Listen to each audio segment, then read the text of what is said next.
Okay. All right. Well, welcome back to this is time for question number 6. All right. Our first 5 questions had to do mostly directly with the virtue of prudence. And now we're going to talk about subjecting of prudence, really, conscience. Um, so I'm going to kind of do an introduction to conscience in this question. I'm also going to do question number 7, which is about following your conscience. And then finally, Mr. Cooley is going to wrap it up with question number 8, when he talks about the morality, the culpability of following your conscience, or whether you're blameworthy or not for following your conscience. All right. So let's begin. What we're going to do today is, first of all, define conscience. And then we're going to ask the question, why does a conscience need to be formed? And then finally, we'll ask the question, does everyone have a conscience? So conscience is a commonly used, but actually a very misunderstood term, very much like prudence. Remember, some people think prudence is like being extra cautious all the time. And same thing with docility. Some people think that docile people are just sheep, always to be led around. But that's not true. And the same is with conscience. We hear the term that, he has a guilty conscience, or perhaps if we see someone doing a lot of bad things, that person doesn't have a conscience. But what is actually conscience? And we're going to go through that. Now, like the virtue of prudence itself, the conscience is crucial. It's crucial for seeing things rightly so that we might act rightly. And in fact, conscience as a term is a foundational term in moral theology, going back in the Christian tradition all the way to St. Paul's letters. We see conscience talked about in the letter to the Romans, and we see it in the first letter to the Corinthians, St. Paul talking about following your conscience and making sure you do things rightly. So before we get into defining conscience, let us ask a question. What constitutes the main challenge of living a moral life? What might you think is the toughest part about living a moral life? Now, most people would think of something like this. We got Daffy Duck here, and we have an angel on his right shoulder, a devil or a demon on his left. And they're whispering in his ear, telling him 2 different ways to go about a certain situation. He's thinking about it, he's pondering. All right, he's got a choice to make. And the angel's saying, go this way, the devil's saying, going the other way. All right, and we see this is a common idea of what conscience is about. And we see this not just, throughout, cultural history. This is Daffy Duck back in, God, probably the 80s or 70s. All right. We see this in Animal House, the movie. We see it in The Simpsons. We see it in Spider-Man. We see it all over the place. And maybe you guys, when your devil and angel show up, they look more like this, 2 cute girls pulling you in different directions. All right.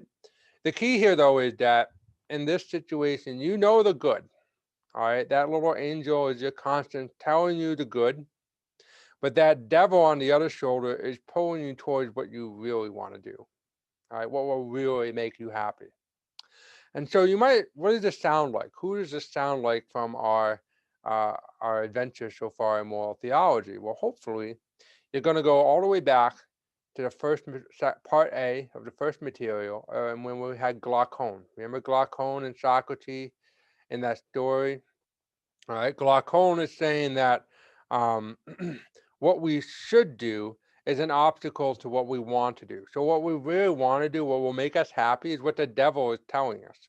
But we got that pesky angel, that conscience on our left, on our other shoulder, telling us, whispering in our ear, no, no, no, you shouldn't do that. All right. We all know this feeling. All right. We all go through it. But that's Glaucon's view. But rather, and granted, resisting temptation is indeed a huge part of living a moral life. There is more to it. All right. Going back to part A again, what we're saying is that the devil's temptation is not good for us. Remember, that's what Socrates is saying.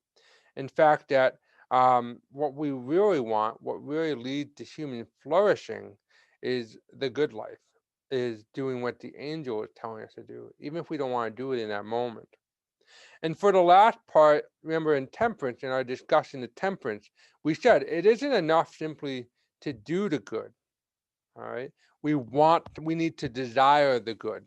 So It may seem in that moment that you really want that death by a chocolate cake after already having a piece. All right. It may seem in the moment that you really want that extra beer when you're already 5, 6, 10 beers deep with your buddies, even though you don't need it.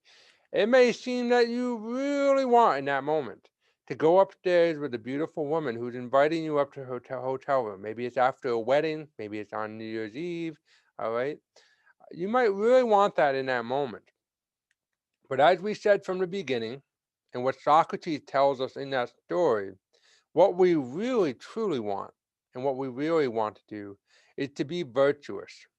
We really want to experience real human flourishing, not simply because the angel's telling us to or our conscience is telling us to, not just because it's the right thing to do, because it will lead us to real, true happiness.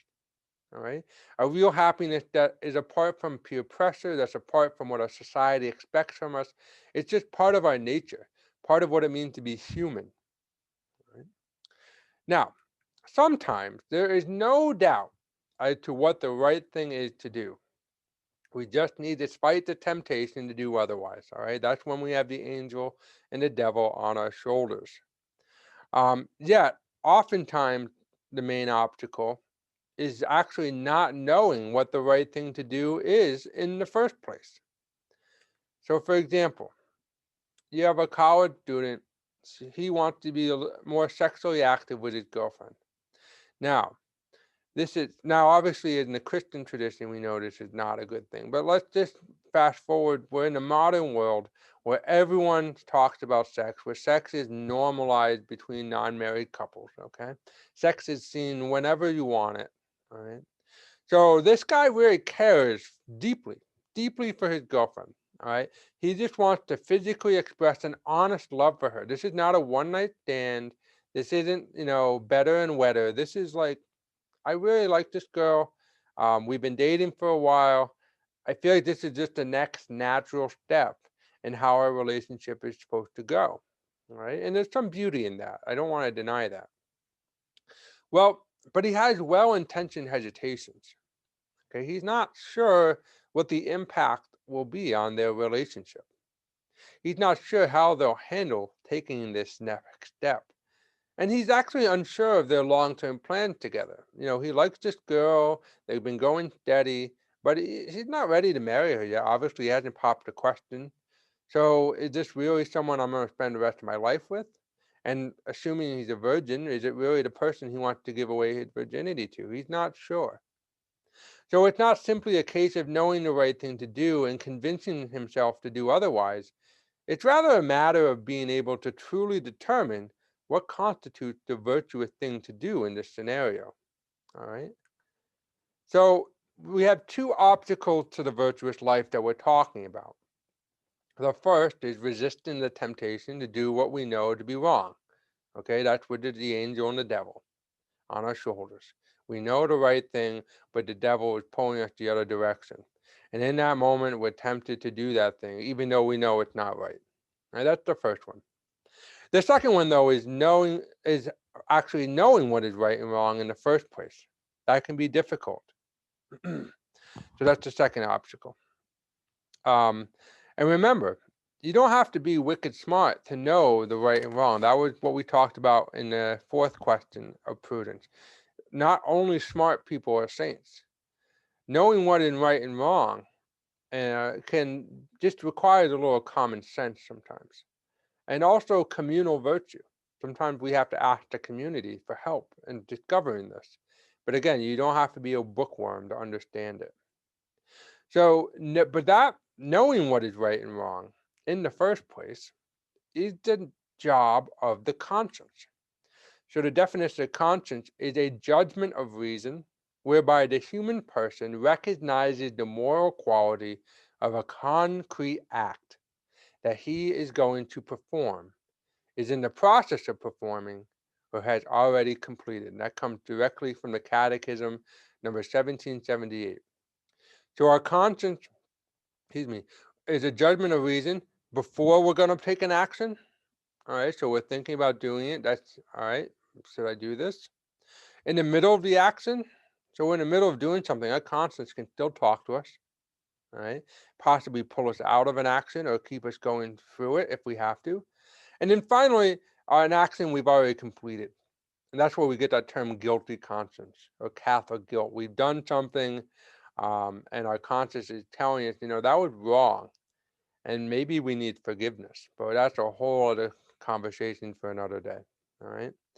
But in layman terms, basically what we're saying is what we honestly and sincerely believe to be right. Despite temptations, despite peer pressures, despite any other outside forces, what do we really, truly, sincerely believe to be the right choice in this situation? What is our gut instinct? What is happening in our heart of hearts? Okay. So if we rewrite those two challenges, those two obstacles to the virtuous life with conscience, we would say the first obstacle, when we have the angel and the devil, is actually following our conscience, despite our desire to do otherwise. All right? Our conscience is saying, I don't need the extra piece of chocolate cake. Our conscience is saying, no more to drink. Our conscience is saying, don't have sex with a stranger. But, our desires, when we're dealing with temperance, are telling us, hey, this don't feel good in this moment. We know it's wrong, but we're tempted to do otherwise. That's the first obstacle. The second, though, is developing or forming our conscience so that we can know the right thing to do in the first place, because it's not always obvious what the right thing is to do. So, how does conscience play into prudence? Well, obviously, both involve seeing things rightly concerning practical matters so that we might act rightly. So, we have to see the good and know the good before we can do the good. All right. Truth comes before goodness.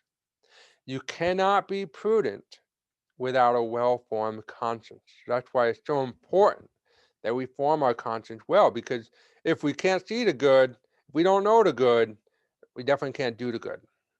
However, conscience is only the first half of prudence. Remember, prudence involves action. So in order to be prudent, you must also do the good that you know. Um, in fact, you can actually remember prudence is right reason in action. That's our definition of prudence. All right. Conscience is simply right reason, knowing the good. And we know this because you can actually act against your conscience, even if it's well formed. And that's, remember, our first challenge. You may have a well formed conscience, that angel sitting on your left shoulder telling you, hey, this is a bad idea. Don't do this. Don't do this. And you fall into temptation. Right? We call that sin. It happens, unfortunately, all the time. All right. So the next question becomes, does everyone have a conscience? All right. Knowing the right from wrong is not always a given. So forming your conscience, assuming everyone has one, we'll get to that in a minute, is a lifelong task. The Catechism tells us that, 1784. It takes our whole life. It's not a given. We are not born with a conscience and then every right or wrong decision is known to us. As we said in question 4, we need education. We need life experience. All right. Children, as Socrates said, are not wise right out of the womb. They need to know things. They need to learn. That's why prudence is a communal activity. So a question, though, maybe to ask is this. Can a person think that they are right in what they're doing? Now, we're talking sincerely, emphatically. They believe what they're doing is right. The angel on their shoulder is telling you this is the right thing to do, and actually be wrong.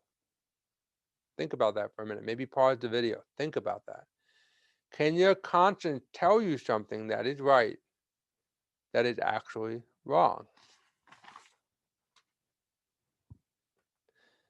Does everyone have that little angel on their shoulder telling them right from wrong? All right. Does everyone have a conscience? And does everyone have a conscience that's telling them what is truly right? So it's an angel. It's not a devil disguised as an angel. And the answer is yes and no. Yes and no. Everyone has the capacity to judge right and wrong, and does so in particular situations. right? We all have an awareness of the general principles of right and wrong. Even those people out there today say, well, there's my truth and there's your truth, all right? And they preach tolerance. Well, trust me, they're not completely tolerant. They will tell you some things are right and wrong. Even if it doesn't, even if I say that, well, that's my truth, they believe certain things are right and wrong, all right? Some of these people just bring up Donald Trump and they'll quickly tell you there's something wrong with him, okay? Um, but so at a level of particular cases, people can come to different judgments as to the rightness or the wrongness of an action, right? So while we all have this general sense of right and wrong, once we start boiling down to specific actions, sometimes we come to different conclusions.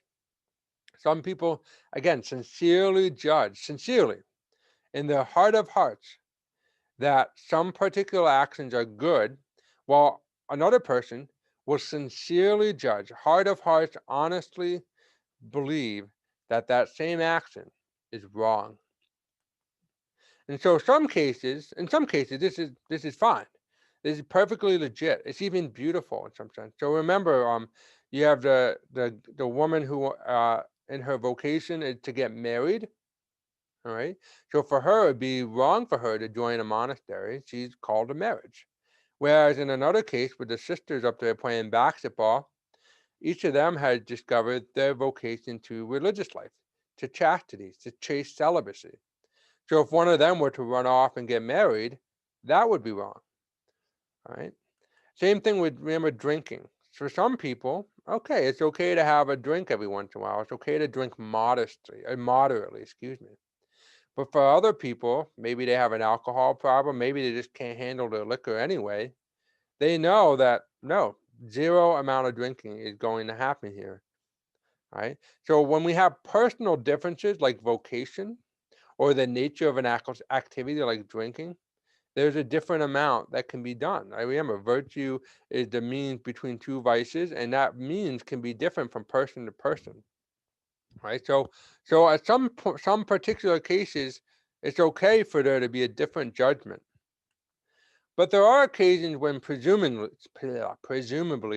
well-intentioned people differ on the judgment of some particular act, and somebody must be right and the other one must be wrong.